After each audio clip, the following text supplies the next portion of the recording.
So, we're trying a new format, folks. So, instead of the watch-along format, we're actually just going to discuss the movie. If you've seen the movie, cool. If you haven't seen it, cool. You'll still enjoy this podcast, I think. Because we're not watching the movie. Of course, we watched it earlier in the week. I watched it about 2 weeks ago. Nick here watched it. Well, he says he watched it, but who knows? I literally watched it just today. I think he accidentally watched probably one of the sequels, and he thinks he watched the first one. But we'll find out soon enough if he actually watched the first one. If you ever hear me talk about Shriekers, we'll know that I watched the wrong movie. Let me start there and say that I've never seen any of the Tremors sequels. But where I'm coming from, the first Tremors movie is one of my favorite movies. Well, I won't go that far. I'm going to say it's one of my most favorite nostalgic childhood movies because it used to come on USA like at 1 o'clock in the morning every Friday night. And so I saw the TV version about 5,000 times. And I think finally, like 5 years ago, I saw the actual real version. But it's PG-13, so it wasn't like there was a lot missing on the TV version. Do you remember seeing it as a kid, or was it kind of like for you just... For me, I saw it, again, as you brought up, it came on USA almost every single time. It was almost a universal movie for USA thinking, hey, what movie should we throw on this time slot? Just do Tremors. But we've done it like 15 times. People like it. After seeing it so many times, I got so bored of it. Last time I watched it, I was 13. I didn't even pick up the movie again until just today, right before we came here. Yeah, about 3 years ago, I finally sold out and started collecting Blu-rays. I'd built up an amazing DVD collection over the course of like 15 years, and I swore never to sell out to the Blu-rays because once you start buying those, then they come out with 4K Blu-rays. Now you're in a vicious cycle that's going to continue forever. But I did sell out and start getting Blu-rays, and probably about 6 months ago, I finally got Tremors on Blu-ray, and of course now I'm seeing ads for a brand new special edition coming out to Blu-ray and 4K. But I got it 6 months ago, so I watched it just a few weeks ago, and we'll get into the thoughts there in a minute, but I have to say that loved it growing up, super nostalgic about it. I miss USA playing movies like that. Remember in the back of the day, they used to have like USA Up All Night. They used to have they would play like good horror movies late at night. All the cable stations. Now I don't feel like they do that as much. No, because nobody likes horror anymore, it feels like. That's true. And it actually really annoys me because horror is a really great genre, especially when done right. And when done wrong, it's just fun to sit there and laugh. You're talking about the many Children of the Corn sequels? No, those are just pitiful in general. Ah, okay. Gotcha. The only Children of the Corn movies I watch is 1, 2, and 3, and then I stop. That's 2 more than I've seen. I know the first one. The first one's classic, but I refuse unless tied up by Jigsaw and forced to watch the sequels with my life on the line. Otherwise, I refuse to watch. Oh, don't worry. This podcast will make you do it. Oh, damn it. Well, okay. That might be the deal breaker. God damn it. When we get to the last thing we haven't seen is Children of the Corn, the series, I may throw in the towel and say it's time to move on. Or I may change the whole format and be like, hey, let's just watch Disney movies and comment on Pocahontas and Beauty and the Beast. Well, no, there's a few Disney movies we could watch, like Scream Team. Oh. Scream Team, Halloween Town, Hocus Pocus. Not interested. How dare you? Hocus Pocus, classic. How dare you say not interested in Hocus Pocus? That's like the next generation. Like my Disney fandom ended with like Boy Meets World, not even Girl Meets World. Boy Meets World. About to say Girl Meets World. All of us stopped watching Disney at that point. What'd you think of Girl Meets World? It sucked ass. Tremors, just to give some quick background on the very little, I researched it, but I've also seen the movie a million times. But the movie came out in 1990. Did not make a lot of money in its theatrical run, but at that time you had the home video craze, so it ended up making a lot of money on VHS. Ended up tripling in profit based on its VHS rentals. And then, as we said, it was then showed on TV for like the next 30 years. So, let's get into the movies. What most people will understand or know about Tremors, first thing which stands out is the monsters. Oh yeah, the giant worm thingies. Graboids? Graboids. Did they say Graboids in this movie, or did that come the name later on? They did say the name. It was mainly meant as a joke, because the way when they were talking about the name, it was Mr. Chang. Yes. And the kid Melvin was talking about what to call the monsters because they were thinking about making bank off of the discovery. You're talking about the little son of a bitch Melvin who kept playing pranks and kept joking with them, and then just like was on top of the shed thing for like the whole movie basically. Yes. Crying like a little biatch. Yes. I hate that kid. So did I. I'm still wondering why he got as much as I like all the characters, he's the one character that really walks that fine line of annoying and... You know what I noticed about you though? What? You really hate the jokesters. Yeah. So my rule with jokesters is I appreciate them as long as they get their comeuppance. Every jokester should, eventually that should be their downfall, is their ability to be annoying and play pranks should come back to haunt them. Now, we saw in Friday the 13th Part 2, that damn jokester got away. Well, yeah, because he didn't go back to camp. He was smart. He got drunk. Yeah, of all the characters Jason could have killed, I wanted to see him die in a prankful fashion. Didn't get his comeuppance. Shelley got his comeuppance. Loved the character. He didn't really get that good of a comeuppance because he didn't die during a prank. He died off screen. The guy got his throat slit though. That's comeuppance. He died off screen. Well, that's the. We could have at least gotten him to die, like maybe thinking about trying to pull a prank on the girl again, and Jason just comes up and drowns his ass. Well, true. That's a fail on the director and the writer's part. But what I'm saying is that. Or hell, they could have been at least nice to Shelley and let him kiss the damn girl. Here's where they played it off. Well, here's where they pay it off though. Is that remember when his throat is slit, he finds the one fake Cheech and Chong character, and she doesn't believe him. Oh yeah, Chongwa. She doesn't believe him because he's played the prank, so she thinks his slit throat is like there's nothing. It's not like she could have helped him at that point, but at least they paid it out somewhat. So, comeuppance, good. Melvin's ass should have got eaten by the Graboids. But his basketball got eaten. Isn't that enough? No, it's an insult to the game of basketball. First of all, the kid can't play basketball, all right? Hell no, he didn't even know how to dribble. I didn't see any basketball hoop anywhere in that scene or that whole town. So why he had a basketball? There's no basketball hoop. Secondly, where the hell are his parents? His parents were probably in Las Vegas right now. Who the hell is responsibility of this kid? This kid is like 14 years old. Well, if you haven't noticed, this kid also had an issue with adults in the first place. So maybe he just hated all adults because of what his parents did to him. Maybe his parents were just leaving him off, him thinking he can do everything because he's already doing it pretty much. I mean, the adults didn't like him. The other kids didn't like him. Nobody likes him. He's like Jackie Chan in Rush Hour when Chris Tucker says, I don't like you, the FBI don't like you. And Jackie Chan, no one like you, man. And Jackie Chan says, I come for the little girl. And he said, the little girl don't like you. Nobody likes you. You came all this way for nothing. That's how I feel about Melvin. Nobody likes Melvin. He should have got eaten by the Graboids. We'll get into that later but because everyone liked Jackie Chan at least. Oh, 100%, yeah, of course. Even Chris Tucker liked him. Exactly. Okay, so let's talk about the Graboids for a second. So you had an interesting theory about where they came from. I want to talk about their origin for a second because these are monsters unlike anything we've ever seen, although I do think they're heavily inspired by Jaws. Or at least our theories of what, because whatever we're theory, trying to not whatever theory you give me is canon. Right. No, I'm not. It's definitely not canon, folks. It's just our theory. So this is based on only. Do you have a problem with if I also mention what my wife's theory may also be about? Now I want to hear them both, but to frame it for the audience, this is based on only what we know from the first movie. He mentioned we're not going to bring the sequels into it. They may have given more backstory later on, but for the benefit of talking about the first movie, we're only going to talk about what's explained in this movie. So, my theory, I'll tell you all my wife's later, which I'm sure a lot more people are going to jump on, but my theory is the Graboids are actually aliens, which would explain why no one has ever seen them up until the late 20th century, because they weren't on Earth until the late 20th century. And I think what dropped them were the predators. Wait a minute, hold on.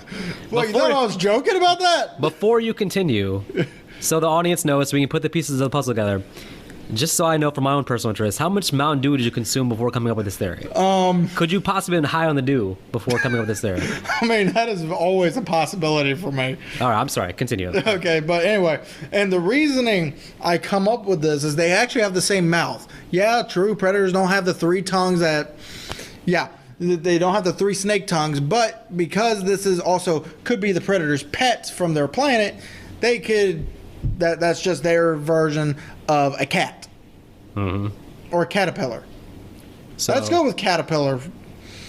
So when they're hiking over the mountains and stuff and trying to get out of town, instead of doing that, Kevin Bacon should have said, "Get to the chopper! Go!" Well, at the time the predator would have released the worms, Kevin Bacon was releasing some bacon grease off the cliff right before waking up Earl. You are one ugly motherfucker. That's a line for Predator also. Okay. Gee, I wonder how I did not know that. Yeah. It's the only alien movie I actually really like is Predator. That's true. Wait, what about the first two actual alien movies? I didn't care for them. Oh, wow. That's a conference for a different day. Okay, go ahead. Keep going with your theory. But that's pretty much my theory. I mean, as Vic said, I was high off the dew. My wife, which she is more rational thinking than me, thinks that because we were introduced to a character that is there to study seismic activity, earthquakes, she's thinking maybe an earthquake had happened there earlier before the movie started that we were not made aware of, that could have opened up a crevice to awake, that eventually also awakened these things and let them loose into the earth. Okay. Which I think most people probably get their heads more around that than my original theory. Well, your original theory, I'll say this. I think it's definitely possible that they're aliens. If you think about, you remember the movie The Thing? Yes. The spaceship comes to Earth and it crashes like into the ice, whatever like that, I guess, and it's underneath the ice, and then eventually it gets, whatever. We'll talk about it when we get to it. Yeah, but a similar thing. Basically, the idea is like the aliens came here, somehow landed underground, basically, and then whatever. I didn't notice before the similarities between the actual Graboids and the Predator, but that now that you bring it up, that's an interesting. There's some connective tissue that you're saying that makes sense. And also another connection they have is they're both hunters. Yes. Predator is just more on land, whereas the Graboid hunts underground through vibrations. Yes. And the Graboids will take human beings, they'll take down vehicles, they'll take down horses, chickens, sheep, pretty much anything. Oh yeah. So think about it. If both of them were together, that would be the most excellent hunting party. I agree. Wow. So that I like that part. The only issue with that part, of course, is obviously for copyright and studio reasons, there would probably never be a crossover. Wow. Well, Tremors is Universal. Predator maybe is Universal. I think it is, but okay. We'll have to relook at that. Yeah. The second theory, though, I think, as you said, is more likely as far as, okay, let's say they are aliens or whatever they are, they're in the ground, but then some kind of earthquake or something wakes them up. That makes sense, because the bottom line is if they're a species that have been around for a long time, this would not be the first time that they're killing people, and something had to, like, initiate them suddenly attacking this town and coming to life. Earthquake makes sense. And there was one theory actually in the movie itself where the female lead actually stated that this thing is probably billions of years old before the fossil index. Yes. So it's been there, but something had to wake it up. Exactly. Now, also, my feeling also is that they could have done something where with the female, do we just want to call her student, basically? She was basically a college student. Yeah, her name was Rhonda. Rhonda, okay. So before meeting her, Kevin Bacon had mentioned that, other college students had come previously, and that was like a thing. Like a student would come, study for a little while, and then go back. They could have tied that in somehow with whoever sent Rhonda, whether it be the government, the university. They actually knew about these things, and they were sending her to do more research. And then at some point in the movie, that could have came out as like a twist that the government knew about it. To the credit of the movie, the movie didn't want to add a lot of backstory. They wanted it just to be like a fun adventure ride. So, but we can theorize that, okay, if all these college students have been coming, why is she the first one to notice anything? Do they literally just wake up right now? And there's 3 of them. 4 of them sons of bitches. Yeah, because after the first one's death, then the girl comes back and says, actually, I think there's 3 more, because around this time yesterday, there was one over there. Same time, there was one on the 3 miles away, and then vice versa. She was going to say something else before she got interrupted. So biologically, is it possible that it is just whatever an anaconda is for a snake, this is for like a worm?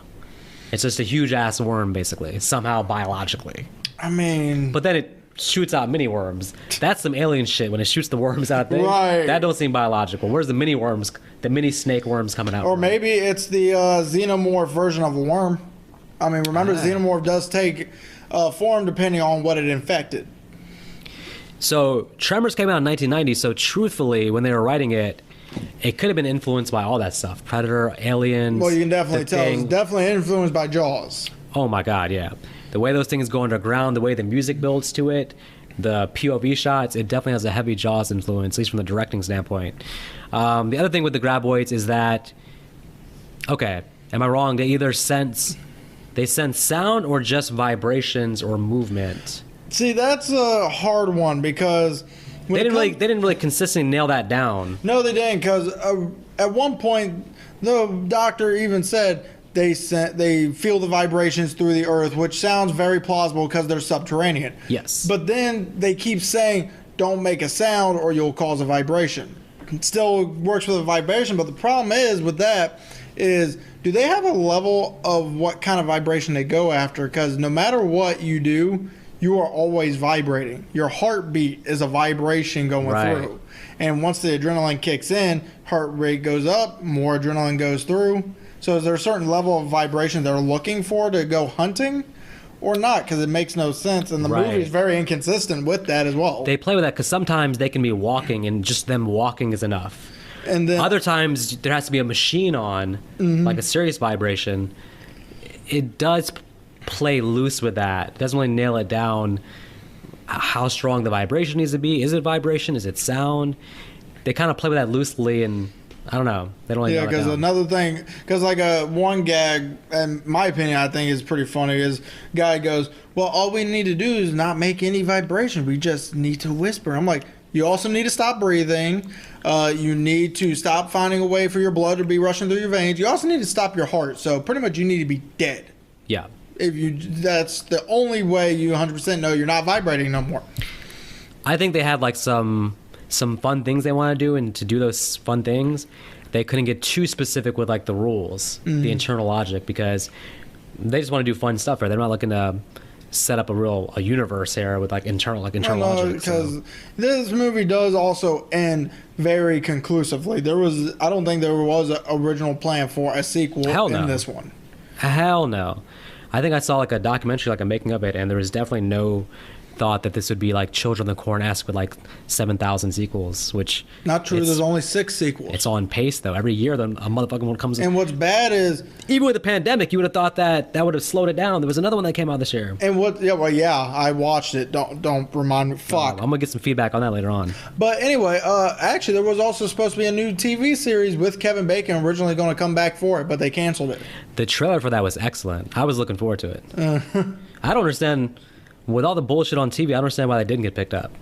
We have the return of Full House, the return of Saved by the Bell, but we can't get the damn Tremors reboot with Kevin Bacon back in it. Right. And it actually had Kevin Bacon. Right, yeah. You would think his star power would be enough to get that off the ground. And, by the way, it was rejected by the Sci-Fi Channel. Really Sci-Fi? You can make 18 Sharknado movies? You can't give us a damn one season of Tremors? And please, people, do not ask us to do Sharknado. I like my sanity. Hell no. By the way, Sci-Fi, shame on you for Tales from the Hood 3. I know you didn't make it, but you let it debut on your channel, and shame on you. And I haven't watched it, but shame on you anyway. And also shame for Jeepers Creepers 3, by the way, also. Ruined the whole damn franchise. Sci-Fi used to be a great channel to go to when you want to watch a B movie. Yeah, it used to. You're talking about like 1995, maybe. Yeah, like Lake Placid. All the Arcana movies. Well, they were just good movies that happen to show up on Sci-Fi, but now since they're like involved in the production and they get anyways, I don't want to get into the shittiness of Sci-Fi, right? Because we also already had a whole tangent on Boy Meets World. That's true. Okay, so the movie Tremors takes place in a town called Perfection. Perfection, yeah. I don't see what's so perfect about it. I know it's actually should be called Imperfection or the absence of perfection. No town should be called perfection. It sets the standard too high. Exactly. Especially a western town like that you could just... Do you think towns like that still exist? Hell no. Probably that town is now... Name one town that has only 14 people as the population. So basically someone's moved in now and basically built a casino there and industrialized it probably. Exactly. There's at least 3 Walmarts there. Right. Victor Wong's shop has been turned to a Dunkin' Donuts. Which that's one thing I want to talk about is Victor Wong. What the hell is he doing in this movie? Why did they kill off the damn Three Ninjas Grandmaster? Wait a minute. It's funny you said that. I was going to say the wise dude from The Golden Child, the dude from Big Trouble Little China. The Grandmaster from Three Ninjas. It's funny you went to that first. That could be my first Victor Wong reference. That's the first thing I've seen the man in.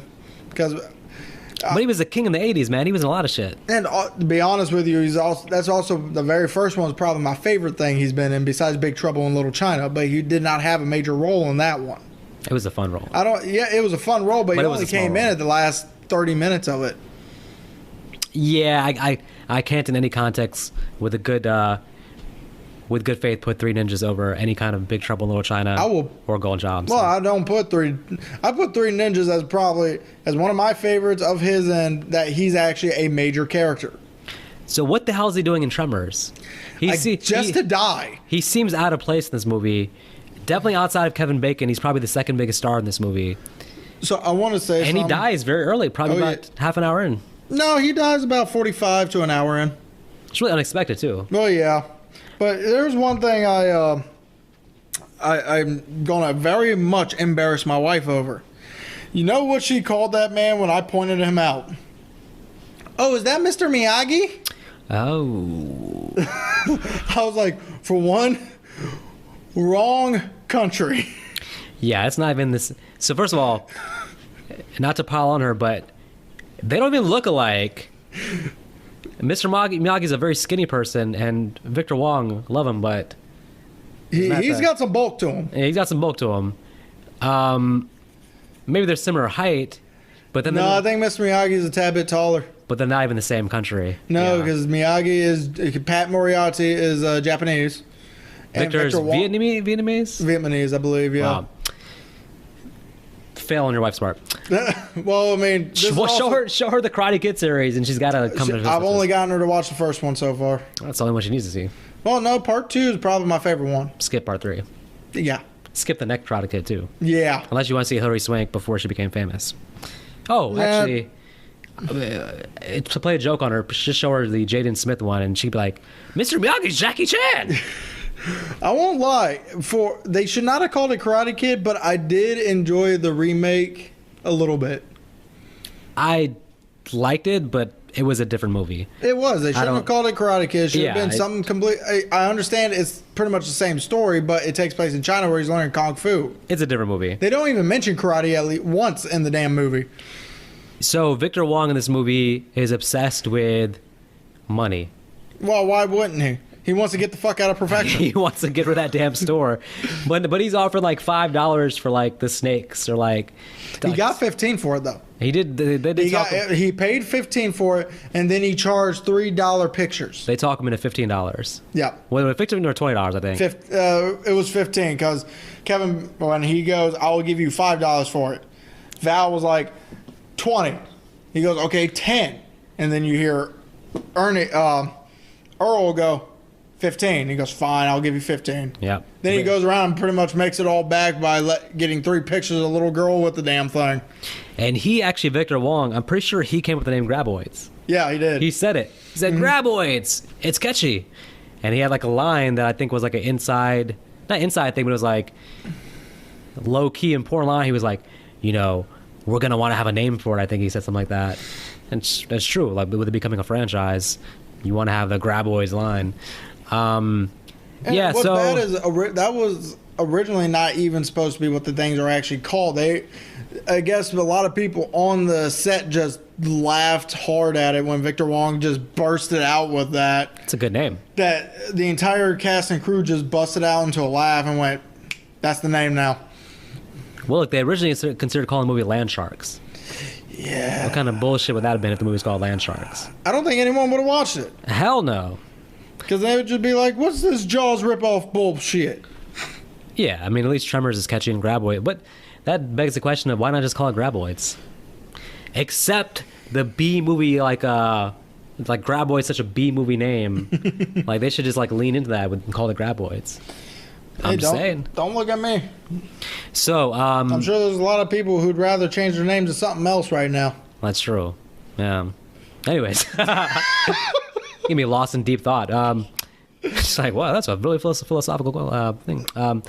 So, the beginning of the movie, we have Kevin Bacon and Fred Ward. I do like their dynamic. I like their friendship.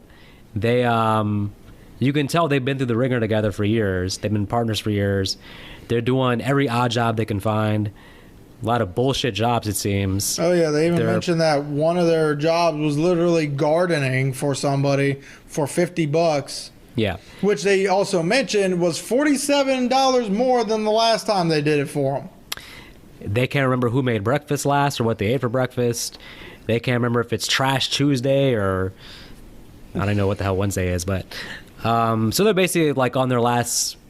They're pretty much done with the whole handyman job. The whole town. The whole movie really was them trying to get out of there. They literally packed up their truck. They're ready to go. They're driving, and then that's when they find the first body. It's a classic movie cliche where our heroes are leaving town, but they leave one day too late. Yep, and they even say that in the movie. So we have these kills at the beginning, which at first there's a mysterious feel to it because we have no context. No context. We have they find the guy on the clock tower.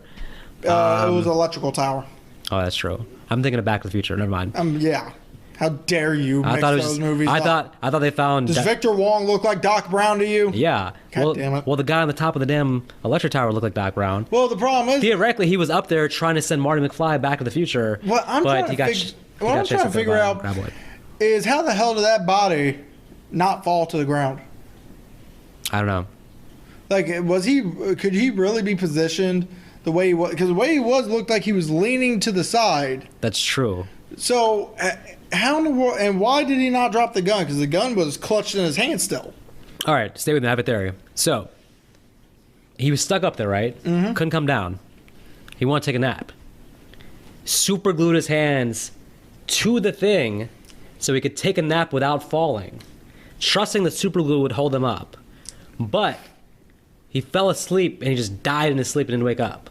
Well, that's a better way than literally being awake, dying of thirst. Yeah, because he knows if he falls asleep, he's probably going to fall off the tower. So, by super gluing his hands, dies in his sleep. And that's the story of the old man on the electrical tower. Well, here's another thing. Because throughout the whole movie, we see these graboids destroying everything. The only thing they do not destroy is literally the 3,000-pound freaking bulldozer, which they laid a trap for. Yes. So the question is, why did these things not just destroy the electrical tower and make it fall to the ground? I feel like that might have been 3 or 4 of them coming together to take down the tower, though. That was a big-ass tower. There were still 4 of them. But do we know... They could have done it. But do we know that these things... Do the 4 of them, are they conscious of each other? Do they work together as like a family? The last 2 did around the end. Their own separate entities? The last 2 did. The last 2 did, but did they realize that their 2 brothers had been killed? Like, I don't know. That's probably why they went after the town. Notice that these things really were staying away from the town until after that very first one died. So when they get stuck on the roofs, for example, right? If all 3 of them had, say, attacked the foundation from each side together as one cohesive unit, they'd probably take down everybody and kill them. Oh, yeah. But it seemed like they were always all kind of spread apart. Like, one was busy off getting Chick-fil-A, and the other one's attacking one of the smaller things, and the other one is attacking Bert and Heather in the basement. They're all kind of spread out. You're very mad I got Chick-fil-A without you, aren't you? Absolutely. You should have brought me some damn Chick-fil-A sauce. Well, I wish you should have told me that. I'll remember next time. All I'm saying is the Graboids, when they go to get Chick-fil-A, they bring them back for their other Graboids. They have a meal, and then they go back to killing Kevin Bacon or trying to kill him. Okay. I'm about to say they don't succeed in that. My point is, the movie doesn't really establish if they do, like, travel in packs, like a breed or a herd kind of thing. They're pretty spread out over the town for the most part. Mm-hmm. If they work together, they'd probably be the most unstoppable collective unit there is, all coming from different angles at you in the ground. But then it's like, who gets the meal? Because they're eating these people, so it's like if they're working together, it's like they gotta together decide you get to eat them though, or I get to eat them. And that's probably why they just did it, you know. That's weird. It's not as really established. It's like we just know there's like 4 of them. Well, are they a family unit? We don't know. Well, here's another thing, and I think you brought it up. Amelia brought it up, and so I'm bringing it up. The movie starts off pretty much like a horror setting, trying to be as little as possible, show what in the world you're going up against. There's suspense. Showing the suspense, showing these things is merciless when it comes to killing things, killing people. When the doctor and the wife get killed, that's like a real horror movie scene. Oh, yeah. Especially when she's in the car and you got the jump scare of them pulling the car down. That felt like a horror movie. Now, here's the question. Did they actually get her, or did she end up suffocating in that car? Because we never actually see her body. We never see her get eaten. We just see the car gets pulled down. Kevin Bacon finds it, and then they leave.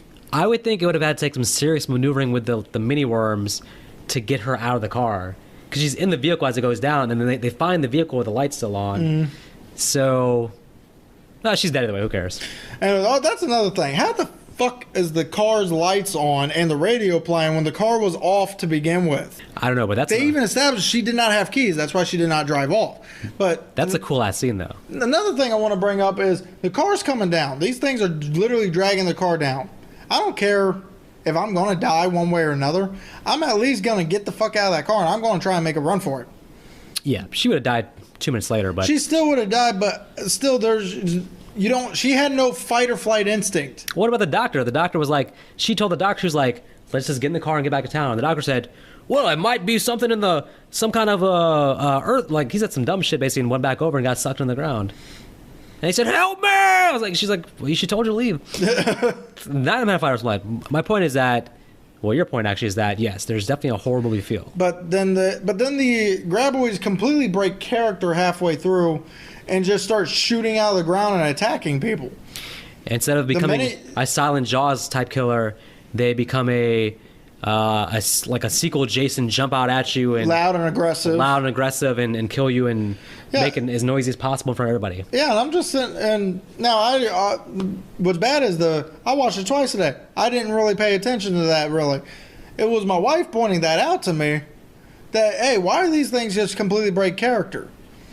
So she redeemed herself for thinking that Victor Wong was Mr. Miyagi. Yeah. Okay. Well, we'll clown her for the first part, but then say you did redeem yourself with this great, excellent point for the more. I mean, she also asked another thing that I did look up when they showed the full body of the dead one at the very first Graboid that they killed. Yeah. She was wondering how they pulled off that effect. She found out it was just lightweight foam. Yeah, you have to admire, like, it's all, I mean, of course, it's all practical effects for the most part. But when the worms first shoot out the damn mouth, I was like, holy shit, that looks cool. Oh, yeah. Okay, so there's definitely a horror movie element. And to support your Predator theory, certainly in the first half an hour, those first couple kills are like Predator-esque stalking, like really precise, precision stalking, taken like, whatever. That was like Predator-esque. So one tidbit about that I read basically is that the first half an hour is supposed to be a mystery. It's supposed to be a whodunit. Those first couple kills were set up basically as like, well, this might be a human killer. But the studio wanted in the trailers to be able to show it as a monster movie. So they had to go back and from the very beginning show, like they had the college, they had Rhonda basically, they showed her basically being stalked by like a monster at the beginning. So they went back to establish it as like a monster movie. So you kill that, but the idea initially, which probably would have worked better, was that, well, someone's killing people, we don't know what it is, and eventually we're gonna get this big reveal where the worm comes out, be like, holy shit, it's a monster. But they want it to be like, maybe like this is like a human killer.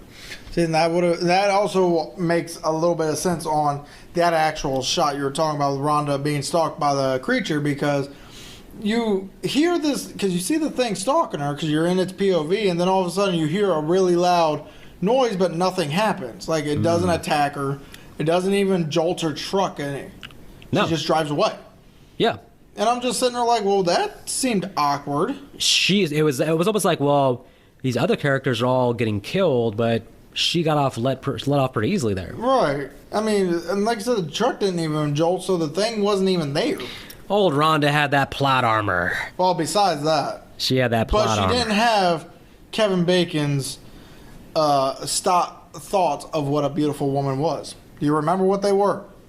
I want blonde hair and something that won't quit for a week. No, what it was is he needs blonde hair, long hair, green eyes, big boobies, and legs that won't quit for a week, an ass that won't quit, Damn. and legs that go all the way. He could not give that speech in today's movies. Oh, hell no. That whole thing, if it comes on TV again, they're going to cut that speech out, right out. I think they already do, but because, to be honest with you, that's not really, I mean, I guess it is characterization because it shows... Yeah, it makes him look like an asshole. Well, it makes him an asshole, but it also gives him now kind of a character growth, because he goes from being specifically that type of woman, to getting the girl in the end. Sort of. And the only thing she has in his list is the green eyes. I know. I watched it. I looked at her. So there's two things I want to mention. One thing is they mention his ex-girlfriend at the very beginning too. Earl's like, What happened to what's her face and some. I forgot how They almost call her like a bimbo, but basically it's implied she's a bimbo pretty much. But whoever that girl is, I almost assumed that maybe she was going to be in the town also, but she wasn't a part of the movie. She was just the girl that I guess broke his heart to where he needed something better than her, so he was looking more towards looks than personality. They frame him in general as an immature. Earl's lecturing him basically as far as like you don't never have a plan. They kind of make him to seem like not the most reliable, consistent person. Well, at the start, he really isn't. I mean, look how many times it took him to hammer a frickin' staple. 9 times. 10. I counted. He missed a staple 8 times. Okay. He doesn't even hit the staple. He was just like this. Click, click, click, click, click, click. It's like, dude, I can hammer better than that. That was good improv because that was not meant to happen, and Fred Ward gave that genuine reaction. Did you think also, am I crazy, or did they almost, at first, they almost hinted at like they were going towards a love triangle between those three? Because they both showed interest in her first, and when they're doing the whole what's the pogo vaulting thing? Yeah, pole vault scene. It kind of seemed like they were doing that and then trying to one up each other almost. And then like halfway through they kind of dropped it and just turned to Kevin Bacon her. And it's almost like his friend bowed out and then started like supporting the idea of them. See, he started giving them looks and like. That's the weird thing because actually when he first saw her, Kevin Bacon really had no interest in her. It was Earl that talked him into to even think about entertaining the idea of being with a woman. That was not his standards. Yes. And then, as you said, it just seemed like Earl also took it into account because he, every now and then, he gave her the rape eyes. Because he was not subtle with him staring at her. Well, he was giving her the talk. He was like, pardon my French. And he was definitely dropping lines that was like, where you're right. There was like the one-upping, the kind of like, well, this is interesting if it's like a love triangle thing. But then, like, right after that, he's giving them the look like telling Kevin Bacon like, yeah, you should make a move on her, and looking at her like, yeah, he's gonna make a move on you. Like, so they kind of became a third party. I'm supporting them getting together. By the end, he's like fully on board with them. I mean, he's a good friend, I guess. So the other thing I want to ask too is like, how big is the age difference between Kevin Bacon and Fred Ward? I would say probably close to 5 to 8 years. You don't think it's that big? No, I don't think it's that big. It's big enough to where obviously the guy is more of a mentor to Kevin Bacon's character.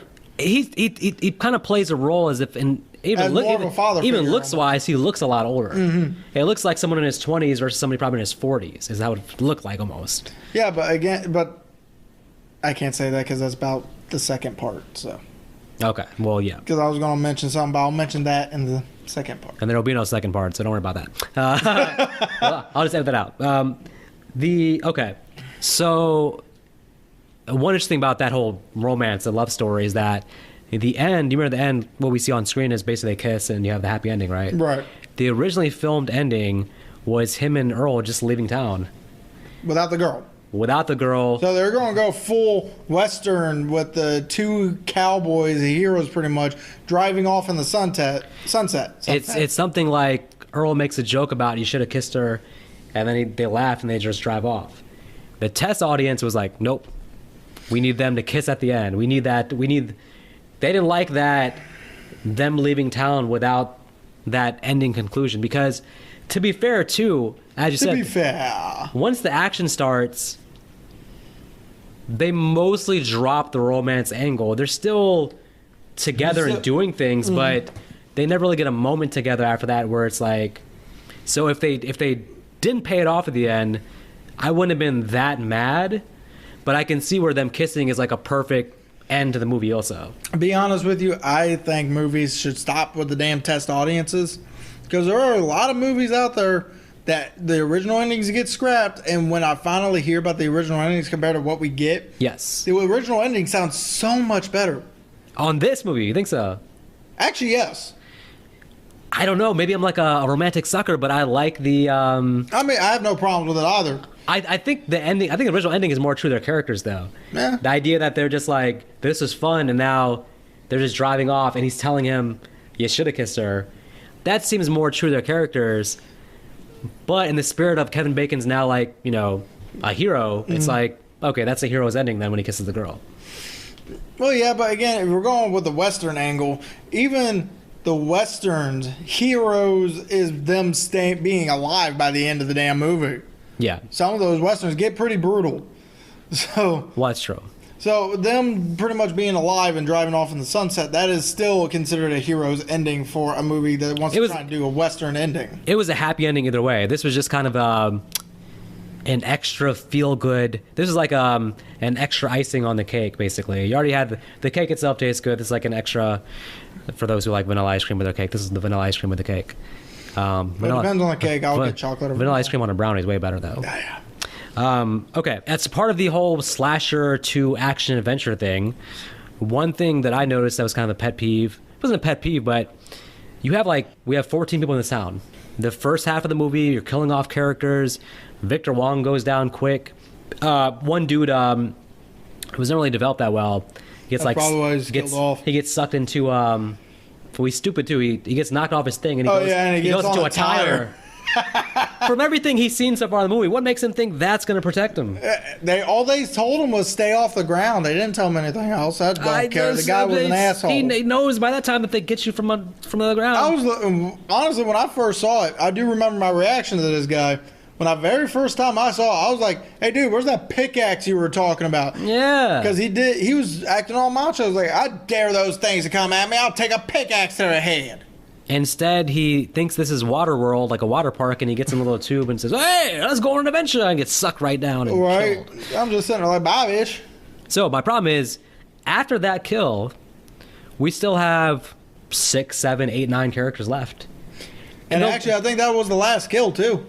This is my point. The last 40 minutes of the movie, we have all these characters left, and they're going to make this epic journey to the next town by going through the mountains, and they all make it. There's no more deaths. Right. They all make it.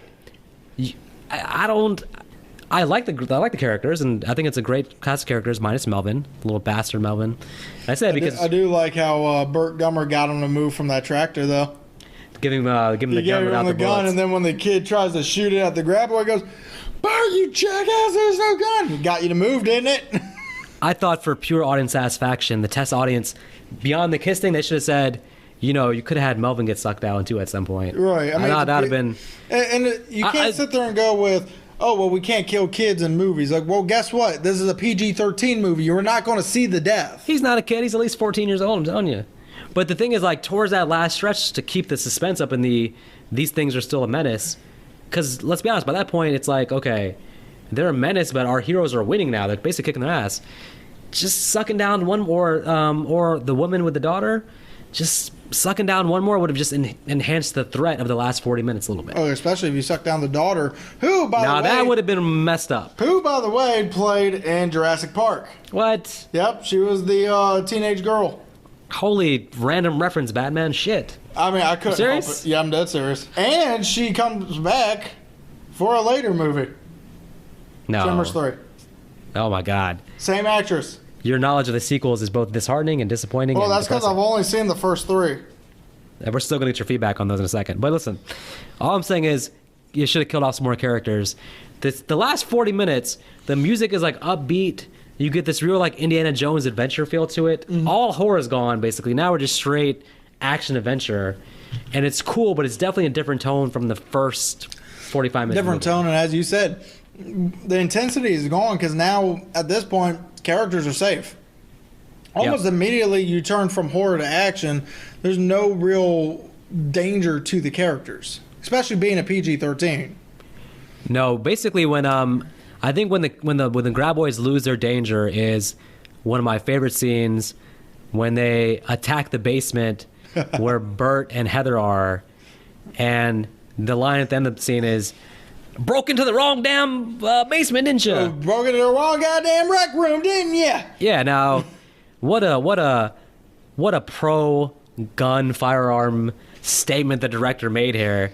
It's like, well, if you own firearms and the Graboids come into your damn rec room, if you have every single assault weapon and every single military weapon you could think of on your wall, you might be okay. What eventually did it is the elephant gun. Holy shit, yeah, they had an elephant gun. And another thing I did not pick up on I'm sure you probably didn't either.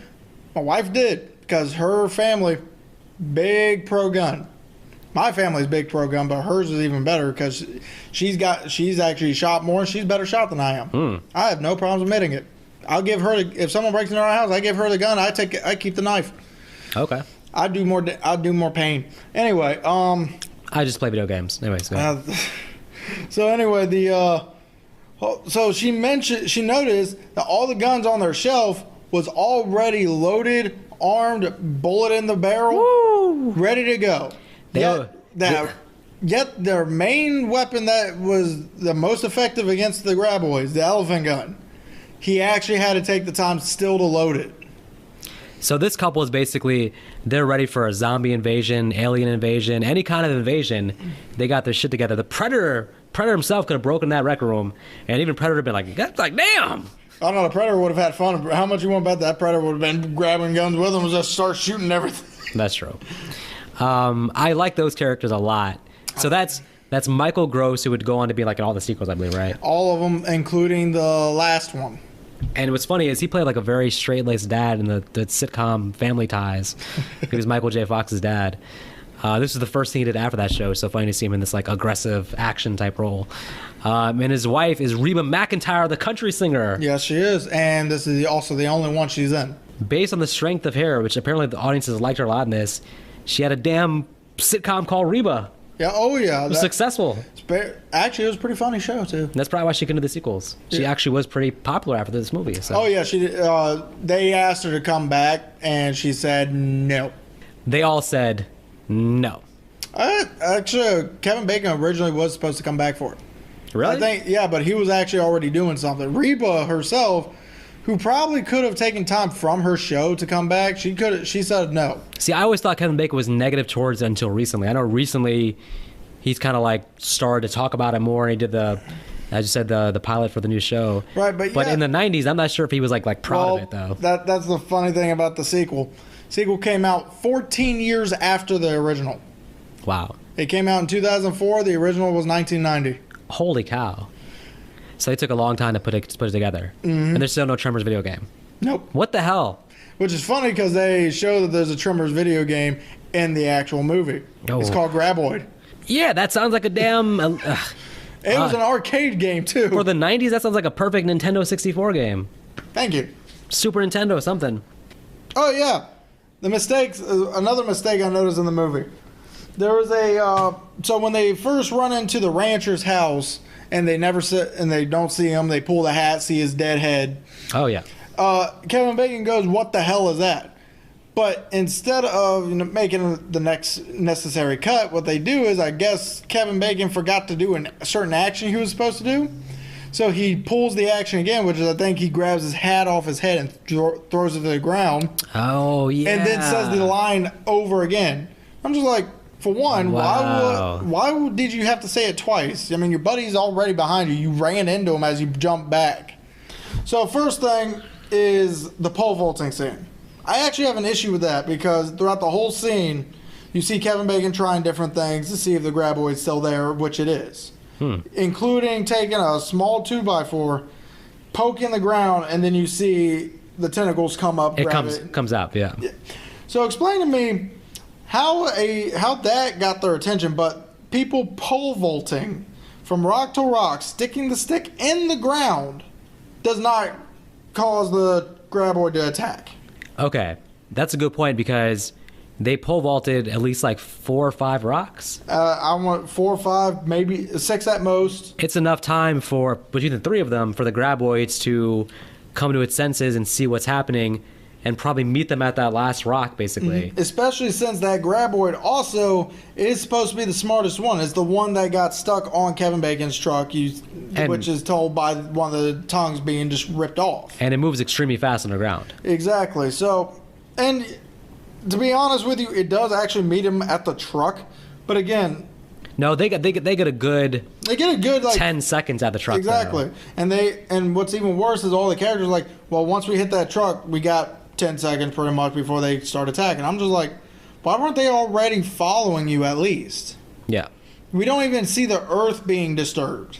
We have to buy that that whole goofy like 5 minutes where they're pole vaulting, that the Graboids were just sitting back at the original rock and just being like, "Hey, are you still here?" Oh, exactly. It's like, I don't know why that's so what why did Graboids we was. go, especially since this is supposed to be the smarter Graboid, the one that shoots a damn bomb back at them after swallowing it? I'm not sure if I buy the idea that one would be more intelligent than the other, or that they're learning as they go. Maybe, but well, they kind of are, because one thing we established though, they're smarter at the beginning. They're more cerebral at the beginning when they're doing their kills and coming up. well, yeah, but think about They're it. showing their ass by the end of it. Hell, by the climax, that shows the intelligence level of some of them, because again, you got two left. Now they do this exact same trap for both of them. Yes. One of them swallows the bomb, explodes. The second one swallows the bomb, Shoots it back out. So again, it learned from the other's mistake. Explain to me how they shoot it back, and even that doesn't kill off any of our characters. All of our characters get off the rock, and then the three main characters end up like 3 miles away from the rock. Right. How did they end up that far out? They ran. Anyways, so one thing to say about the ending too is that I was telling you earlier. Basically, one cool thing is that Kevin Bacon's plan at the end, well, he's thinking Stampede, and at the beginning of the movie, they play off the fact that at the beginning of the movie, he wakes up Earl with a Stampede thing, and Earl mentions that he'd been in a Stampede, so they play it off at the end, basically. But also just the idea that Kevin Bacon's character is made fun of at the beginning, or lectured about never having a plan, and at the end, it's, "I got myself a plan!" And one thing, speaking of the plan, because this is really never laid out what the plan is exactly. You watch the movie, you'll see what the plan was. Well, yeah, but if you watch this on the surface, you think that his plan is just to wait and throw the bomb, basically. But the Stampede plan is to miss the bomb on purpose to get the Graboid to speed up and then go off the mountain, basically. Well, yeah, because the actual bomb would have scared the Graboid enough to still go after its prey. But go faster. To get away from what just hurt it. And he dives out the way. Exactly. It's a perfect plan. One thing I wanted to mention also, because at the end we got, "Can you fly, you Now, oh yeah, funny tidbit is that the movie originally had 22 cuss words, 22 F-bombs. And it originally was given a rated R from the MPA. Just for language, nonetheless. Just for language, not for violence, just for language. Well, there's barely any violence in it. So everything is done underground. So the studio had to have a PG-13 rating, so they went back and took out 20 out of the 22 F-bombs were removed, and that's why you get stuff like Mother Thumper, is it? Mother Humper. Mother Humper. And if you pay attention to Kevin Bacon's mouth... what the shit, also, by the way. Yeah, and if you pay attention to Kevin Bacon's mouth, when he says Mother Humper, you can definitely tell he's not saying humper. No, not at all. By the way, what the shit is a great line. I feel like more people should just be like, "Hey, what the shit?" But the last thing I wanted to kind of gripe about is... So we mentioned about the vibrations and how no matter what you do, you're always causing vibration. So you got the scene where Kevin Bacon is trapped between two of the Graboids trying to get to the tractor. Yes. Now, the minute they realize the Graboids are now going for him and not that other tractor that they try to use as a decoy, the girl tells him, "Stop, don't move." Yes. And then he just stops and the Graboid's sitting behind him while using the tongue to look for him in front. And I'm just like... Why is this thing not attacking? For plot convenience. I mean, because... How it reacts to our main characters is definitely different than how it reacts to everybody else. Right. That's that plot armor. Because, again, also you got the whole bit where, with something like that in your face, you already know you are about to die the minute you make one wrong move. True. His heart would be beating out of his damn chest, causing the vibrations in his body to be moving even faster. That's true. And then you also got the part where where the thing was getting close to him, so he picked his foot up, so the thing didn't touch him.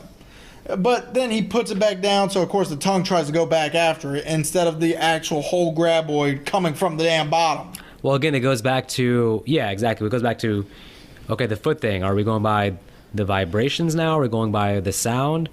But then also, as you said, why doesn't the whole damn thing just come up and take him down? Yeah, the minute he puts his foot back down on the ground, vibration you got a bigger vibration, so the thing knows there is actually something there. There's certain moments where, like, even when you think about the idea of that, how they found out about the worm is because originally one of the snakes got caught up on the truck, the bottom wheel. When does the Graboid choose to just like send a little mini snakes out versus just collectively itself coming up and taking the truck down? Exactly. It could have took the truck down pretty easily, but it chose to send its little snake bastard monsters to come out. And to be honest, that kind of goes with Jason Voorhees as well. Because how are we gonna do this? How are we gonna put this with Jason? Well, easy. Because think about it, with the main characters, Jason always turned from a killing machine to a goofy slap fighter. Yes. Same with this. When it comes to main characters, the Graboids did not act like how they would have acted in an original situation. They're cerebral, like stealth assassins with all the minor characters. But with our main characters, they take stupid pills. Exactly. And become, instead of Graboids, they become the Three Stooges. And it's pretty much really a problem with the whole slasher horror movie genre in the first place. Yes. It's always when it gets to the final characters that the killers just go from killing machine or smart to being very fucking stupid. You got to keep the killer smart, basically, throughout the whole movie. At least let the main characters outsmart the villain. Yes. That would make for a better ending to me. Absolutely. Okay, let's get to our overall thoughts. So, for me, all that said, certainly there's definitely plot holes, but at the same time, in a movie called Tremors with a fake Jaws villain type worms called Graboids, can you really expect not to have plot holes? No, there's going to be plot holes. The plot holes are acceptable because it still allows for a fun first half horror / second half action adventure. I'm just going to call it action adventure overall. It's a fun movie. I like all the characters. My two grievances are, first of all, I would have liked one more character to die in the second half of the movie, preferably Melvin, because the son of a bitch was doing these stupid pranks, never showed a likable bone in his body. He was easily expendable. You could have killed Melvin. Or killed the little girl, because she was not easily expendable. I like the little girl. But again, that would have added a lot more. It's like, oh, this movie just killed a little girl. What else are they going to do by the end of it? That would have went from fun B-movie vibe, though, to holy shit, they killed a little girl. So that's really my only real issue with the movie. Melvin not dying. And actually, I was thinking there was a number 2, but there's really not a number 2. So that's my main thing. Everything else is a fun movie. You do have to turn your brain off and just watch. But for me, we're doing like a 4-star thing. I'm still doing 3 stars. Way above average. Rewatchability is there, though. That's a movie that I think Nick watched like once every 10 years. But you can watch this like once every couple years and have a good time with it. So I'm going to give it 3 stars for me. And I'm going to hand it over to Nick to give his overall thoughts. So my overall thoughts is good cast of characters. We get to learn a good amount, especially about the main characters. You get to learn enough about the monsters to keep you engaged in the lore and come up with your own ideas. Honestly, movies that make you come up with your own ideas of what these things are actually is more fun, is more interactive. Now, there's actually one more thing I'm going to say. There was a pogo stick in there that was magical. Oh, yeah. The one where Kevin Bacon tackles the little girl off, and that pogo stick just kept going by itself. Yeah, I'm just like... It was like an electronic pogo stick or something. Right, it's like, damn, how fast does Kevin Bacon have to move to keep the pogo stick there? Wow. But, true. Overall for me, I'm going to give it a 2. More on the average. It's not bad, but to be honest, I'm probably not going to watch it again until somebody goes, hey, well, how about a follow-up on what Tremors was like? It's like, okay, give me a day. Well, you're a little bit harsher. But I think also, to be fair, I like it, but I actually do have a strong nostalgic bias towards it because of how many times I saw it as a kid, basically. But I can respect that. I can see watching it with today's goggles without any nostalgic bias. I can see thinking it's pretty average. I think if you look at it strictly in terms of like a B movie and a fun movie, but you do got to turn your brain off. So if you can actually just kind of get in the same mode as like a Killer Clowns from Outer Space or like an Anaconda, basically, or Deep Blue Sea was a little more serious, but the first one was fairly serious. Yeah, but basically into a B monster movie type vibe, it's amazing. It's not going to hold up against like a Predator or an Aliens or The Thing, like a real serious monster movie, but it's top of the line in that B movie category with like Anaconda and definitely better than all the Sharknado movies. All right, so oh, by the way, just a quick note, and just because I don't think we'll watch them, do you recommend the sequels at all, or do you just feel like skip them from what you've seen? To be honest with you, if you want a little bit more lore that actually comes from the minds of the creators themselves, it would be best to go ahead and watch them, at least 2 and 3, because they not only add a little bit more lore to the creatures, but they also add evolutions to them. Whenever the hell we do them, we will talk more about that. But Never. Hey, you're the one who said you wanted to do this series next. Hell no, I said the first one. You don't want to do it? Listen, right next to Children of the Corn sequels, Tremors sequels. All of them. Never. All of them have great B movie promise. No. Can't do it. Creature features. Can't do it. Oh, okay. Well, when we do Troll 2, then we can do that. All right. How about that? No, we already I'll agreed. trade you Troll 2 for the entire Tremors. I'm pretty series. sure we already agreed to do Devil's Carnival for Troll 2. Oh, shit. All right. I got to find... Okay. Either way, All right. Well, I got to find something else for you to trade the Tremors series for. Well, either way, whenever the hell we do it, don't expect it anytime soon, but actually, I bet I know how to get Vic to do it. Everybody who watches anywhere that can possibly do comments, or if you know Vic or you know me, tell us you want us, give us a request to do it. I guarantee you Vic will Don't do it. Do it. Don't do that to your friend Vic. Do it. All right, on that note, we're going to go ahead and call it a wrap on this week's show. I hope you enjoyed the new format. We're probably going to do it like this going forward. And we'll see you next week. Take care. See you next week.